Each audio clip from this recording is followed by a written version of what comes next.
Oke, selamat datang di podcast pertama kita yang berjudul Beli atau Tidak ya. Jadi saya sama Rama di sini mau ngobrol ya. Walaupun sebenarnya kita satu tim dan sering ketemu, tapi belum tentu kita ini memiliki pemikiran dan mindset dan konsep yang sama gitu. Yeah. Ya, jadi kita akan bahas nih Ram. Jadi PT Bukalapak.com Tbk ini kan mau IPO. Ya. Ya, jadi mau go public lah. Nah, sebentar sebelum kita lanjut bahas apa itu IPO ya. Jadi boleh diceritain dulu sebenarnya ini IPO ini apa gitu. Ya, jadi IPO itu adalah Initial Public Offering. Jadi penawaran saham pertama di Bursa Efek Indonesia, Gus. Oke. Jadi perusahaan yang sebelumnya perusahaan tertutup itu mencatatkan sahamnya secara perdana di Bursa Efek Indonesia, sehingga masyarakat bisa memperjualbelikan saham dari perusahaan tersebut gitu, Gus, IPO. Ya. Nah, kalau pada umumnya nih Ram, si sebuah perusahaan ini melakukan IPO sebenarnya tujuannya apa gitu? Kenapa dia harus melepaskan, kenapa dia harus menjual sahamnya ini ke masyarakat gitu? Ya. Kenapa? Jadi memang tujuan dari IPO sendiri adalah untuk mendapatkan dana, Gus. Jadi ini adalah alternatif pendanaan gitu ya. Kalau kita melihat di kehidupan kita sehari-hari kan mungkin kalau nggak punya dana ya kita minjem aja ke bank kan gitu ya. Ya, benar. Alternatif yang pertama. Tapi ternyata ada juga alternatif lain, Gus. Itu adalah dengan cara listing di Bursa Efek Indonesia. Yaitu dengan IPO ini. Jadi tujuannya kembali lagi adalah memang mendapatkan pendanaan dari masyarakat gitu ya. Tapi tidak semudah itu, Gus. Jadi namanya tidak hanya sekedar mendapatkan dana, perusahaan yang sebelumnya tertutup yang biasanya kalau kita susah mengakses laporan keuangan, Gus ya. Pada saat nanti dia akan menjadi perusahaan terbuka, dia harus melakukan yang namanya proses IPO itu. Jadi perubahan dari perusahaan tertutup menjadi terbuka. Yang salah satunya adalah memang transparansi, Gus. Jadi nanti Gus bisa ngelihat laporan keuangan dari PT itu kalau dia sudah TBK. Nah, masalahnya mungkin tidak semua PT mau seperti itu, Gus, gitu sih. Nah, jadi artinya si masyarakat ini kan membeli ya. Jadi bukan ibaratkan kalau perusahaan itu meminjam ke bank, bank meminjamkan. Tapi ini kan menjual gitu ya. Jadi masyarakatnya memiliki sesuatu kan jadinya karena dia memiliki barang itu. Ya berarti ada bukti dong kalau misalkan si masyarakat ini membeli, mungkin berupa apa? Kwitansi atau apa? Ya, jadi kalau kita membeli saham pertama memang harus melalui sekuritas, Gus. Kalau mungkin zaman dulu ada bentuknya, ada warkatnya, Gus. Jadi misalnya Gus beli saham Telkom gitu ya, misalnya 100 lembar itu ada fisiknya, warkat atau bahasa keuangannya disebut sebagai warkat gitu, Gus. Ada fisiknya. Nah itu sama seperti kita beli tanah, Gus. Gus beli tanah, fisiknya itu tanahnya, tapi bukti kepemilikan yang sahnya adalah sertifikat itu. Jadi seperti itu. Jadi masyarakat kalau nanti beli sahamnya misalnya Bukalapak ini berarti sah bahwa masyarakat yang memiliki perusahaan tersebut. Tapi memang ada persentasenya, Gus. Bukan berarti memiliki Bukalapak terus minta gratisan terus, minta promo terus gitu ya. Bukan seperti itu gitu loh. Ya, jadi ada batasan-batasan tergantung dari porsi kepemilikan. Ya, benar. Ya, jadi sudah paling tidak clear lah ya teman-teman yang mungkin baru paham dan baru tahu ya. Jadi sebenarnya IPO itu apa, terus go public itu apa, saham itu apa gitu. Nah, yang menarik nih, kita langsung bahas Bukalapak. Kenapa sih Bukalapak ini IPO orang? Ya pasti dia akan mencari dana, Gus. Ya, yang pertama mungkin bukan tujuan utama, Gus ya, kalau yang Bukalapak ini. Mungkin lebih kepada membangun brand lagi bahwa kalau Bukalapak IPO kan menjadi perusahaan pertama e-commerce pertama yang IPO di Indonesia, Gus. Itu kan sebenarnya dari sisi branding itu gini banget, menjual banget gitu, Gus. Prestis gitu ya. Prestis gitu ya. Jadi yang pertama pasti akan selalu diingat dibanding yang kedua dan seterusnya. Ya, kan? benar-benar. Ya, oke, berarti si ya apapun mungkin kedepannya akan bahas nih strategi dari si Bukalapak ini dan bagaimana kenapa dia IPO, kenapa dia apa segala macamnya. Tapi Ram, faktanya adalah, nah saya kan kita sudah trading lah ya, maksudnya sudah berinvestasi saham gitu. Nah si Bukalapak ini aku pengennya bahwa aku full nih, pokoknya aku mau beli. Aku mau beli karena ini sudah ramai dibicarakan di sosial media nih. Sosial media, di YouTube, di ya apapun lah itu bentuk dari video-video edukasi ataupun mungkin rekomendasi itu. Jadi si Bukalapak ini akan paling tidak naik 100% katanya Ram. Jadi dari itu penawaran 750 sampai 850 berpotensi ke 1.800. Nah, kalau misalkan saya kalau misalkan saya beli dengan amount misalkan 150 juta kan berarti potensi mendapatkan 300 juta Ram ya. Jadi bisa beli mobil, bisa beli mungkin rumah gitu loh. Jadi saya mau beli pokoknya. Nah, jadi berdasarkan itu ya saya mau beli. Nah, kalau Rama sendiri gimana? Jadi bagus sudah memilih sisi beli Gus ya. Kalau saya pribadi harus memilih tidak gitu Gus. Karena kalau saya pribadi harus buka lagi laporan keuangannya. Jadi gini, kalau Gus mau membeli sebuah saham yang akan IPO, biasanya sebuah perusahaan tersebut biasanya akan membagikan yang namanya prospektus Gus. Apa tuh prospektus? Jadi prospektus itu adalah sebuah ringkasan prospek dari perusahaan tersebut. Ada laporan keuangannya, ada penggunaan dananya digunakan untuk apa, lalu prospek masa depannya kira-kira akan seperti apa. Seperti tadi mungkin yang Gus sampaikan, misalnya nanti di IPO di range 700 sampai 800 gitu ya. Lalu diproyeksikan akan ke 1.800 gitu ya. Sebenarnya itu kan proyeksi Gus. Kalau saran saya mungkin Gus bisa memproyeksikan lebih tinggi lagi, setinggi-tingginya memproyeksikan tidak apa-apa gitu Gus. Tapi kalau saya pribadi ya kita harus melihat data dulu. Bagaimana prospek dari perusahaan tersebut gitu Gus. Paling tidak. Nah, ini kan ada prospektusnya Gus. Nah, nanti mungkin akan diperlihatkan di sini ya. Jadi prospektus ringkas dari Bukalapak ini Gus. Secara sederhananya adalah kalau Gus mau beli sebuah perusahaan atau sebuah bisnis gitu ya, mau berinvestasi di sahamnya.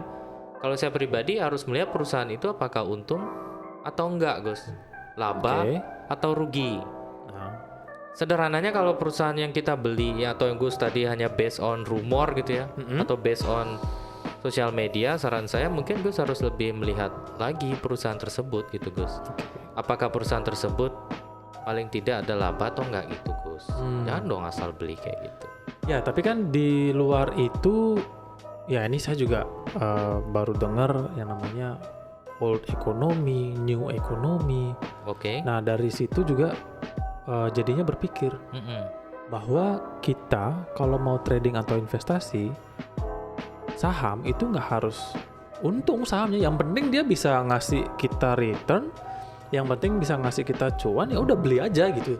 Jadi kan ibaratkan kita itu yang penting kita cuan deh gitu, yang penting misalkan kayak seperti beli mobil gitu misalkan, atau beli handphone gitu. Jadi walaupun misalkan handphonenya lock iCloud, ya udah beli aja. Terus ya udah kita jual karena dia bisa bernilai mahal kan gitu. Nah, ya jadi penerapan hal seperti itu sebenarnya bisa nggak dilakukan gitu loh.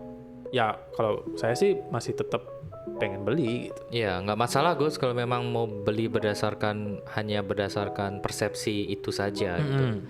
Tapi kita akan sedikit belajar juga bagaimana caranya membaca sebuah prospektus dulu sebelum membeli sama IPO ya. Mungkin buat teman-teman juga boleh di sisinya bagus, boleh di sisinya saya, nggak masalah. Itu kan kembali lagi ke mereka Gus ya. Tapi di sini kita berdiskusi adalah menyampaikan hal yang memang menurut saya pribadi terutama itu yang memang harus dilakukan Gus dalam sebuah, kalau kita mau berinvestasi dalam sebuah investasi apalagi saham gitu Gus. Yang pertama lah menganalisa laporan keuangannya.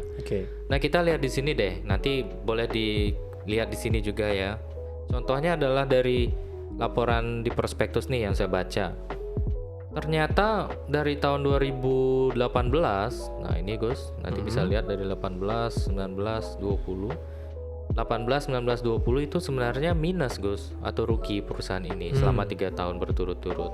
Cuman bagusnya dari Bukalapak ini dari 2019 ke 20 ruginya itu berkurang Gus. Oke. Yang sebelumnya rugi 2,7 triliun. Nah, di tahun 2020 hanya rugi 1,3 triliun gitu. Artinya kan sudah terjadi penurunan rugi. Tapi sebenarnya dia masih rugi. Kalau saya pribadi saya tidak akan membeli perusahaan ini Gus karena masih rugi. Tapi begini, karena saya mencari dividen Gus. Oke. Saya adalah tipe investor yang agak panjang gitu Gus ya. Jadi memang kalau saya berinvestasi ke sebuah perusahaan itu paling enggak perusahaan itu kenapa harus untung supaya bisa bagi dividen Gus. Oke. Nah jika saya membeli perusahaan dengan posisi rugi, nanti kan nggak ada bagi dividen. Jadi saya nggak dapat keuntungan apa-apa. Saya juga jangka panjang, saya percaya bahwa harga saham itu berbanding lurus dengan laba, Gus. Jadi kalau perusahaan tidak ada laba, bagaimana harga sahamnya akan naik gitu. Jadi yang paling pertama yang akan saya cek adalah dari laba rugi ini, apakah dia laba atau rugi, Gus. Itu aja sih. Itu salah satu mungkin penilaian paling sederhana yang bisa dilakukan, Gus. Ya menarik. Ya.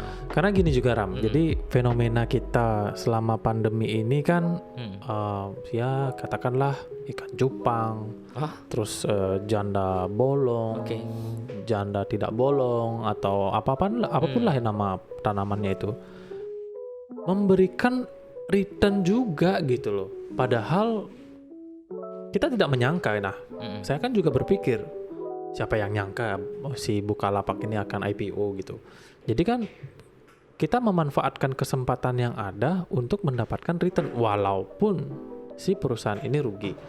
Nah, beberapa waktu lalu juga saya mendengar, jadi ini akan, ya katanya ini akan berkembang seperti Amazon lah, berkembang seperti apapun lah e-commerce di luar sana. Jadi saya nggak mau ketinggalan gitu loh. Jadi ibaratkan kejar gitu ya? Ya harus dikejar gitu karena tujuan hidup kalau tidak kaya ya apa gitu, masa kita mau segitu-segitu aja. Jadi udah pandemi nggak bisa ngapa-ngapain gitu kan. Jadi Bukalapak inilah satu-satunya guys, satu-satunya game changer ya. Ya, jadi kita harus gitu fight ya? gitu. Jadi cheat gitu loh. Jadi seperti Game Shark lah kalau dulu PS1 kan. Ini akan memberikan kita kekayaan gitu loh. Jadi ini nih gimana gitu sebenarnya. Ya, boleh saja sih Gus balik lagi, tapi ya Gus harus melihat prospektusnya dulu gitu loh. Nah, ini sebenarnya mungkin masyarakat belakangan ini mulai bergeser Gus ya. Mungkin karena dari sisi yang pertama adanya pandemi ini, jadi memutar otak kita bagaimana cara mendapatkan income yang cepat gitu Gus. Ya benar. Nah mungkin sebenarnya ada istilah lain IPO ini Gus. Namanya adalah instant profit overnight. Iya kan berarti membenarkan kan gitu loh. Ya itu di beberapa saham memang rata-rata yang IPO kan beberapa kali mungkin ada yang naik gitu Gus ya.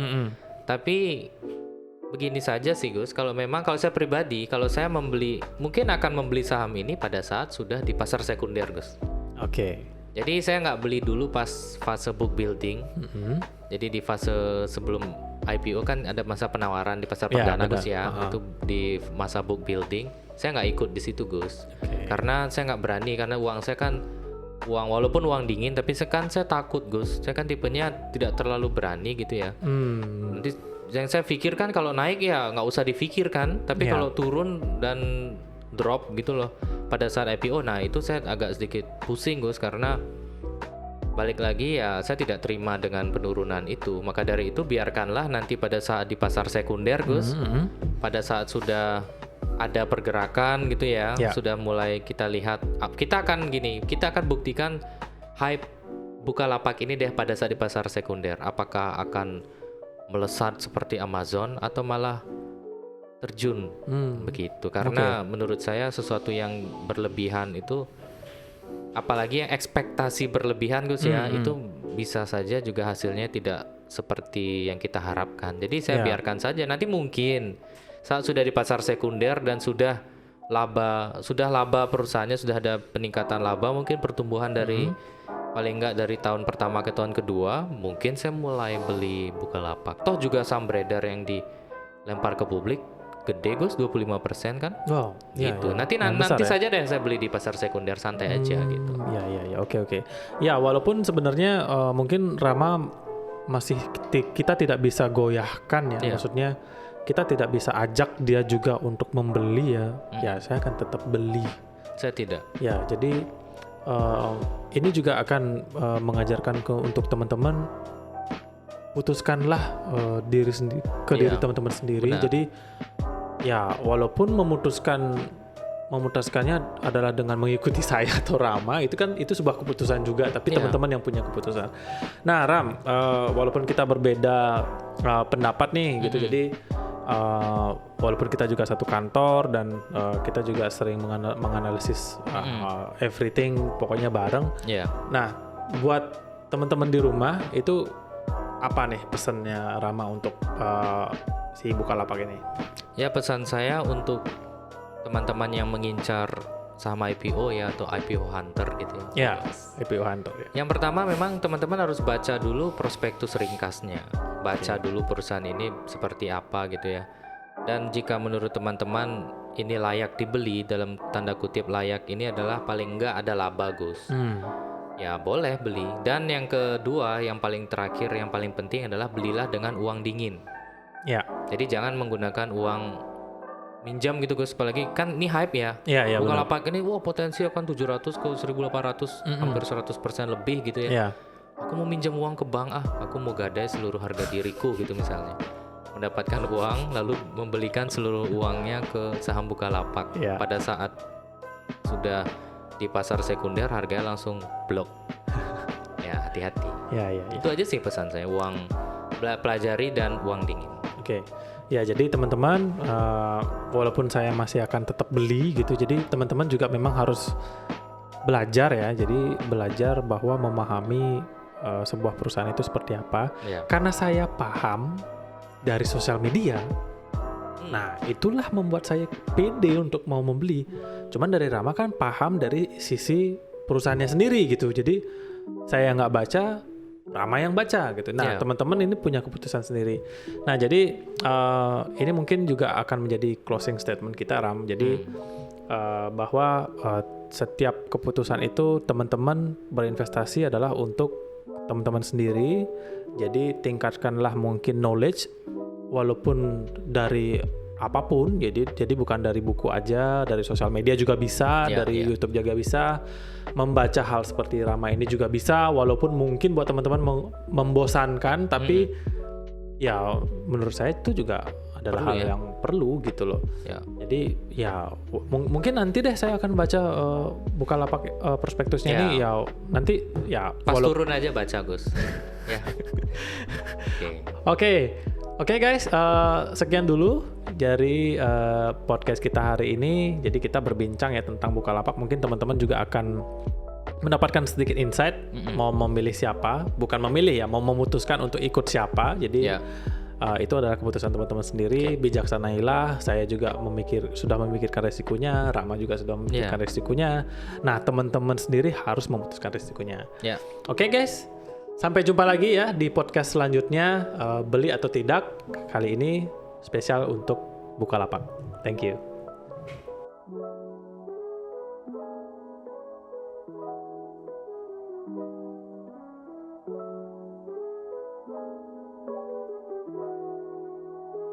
Konten beli tidak, beli tidak, beli yang tidak.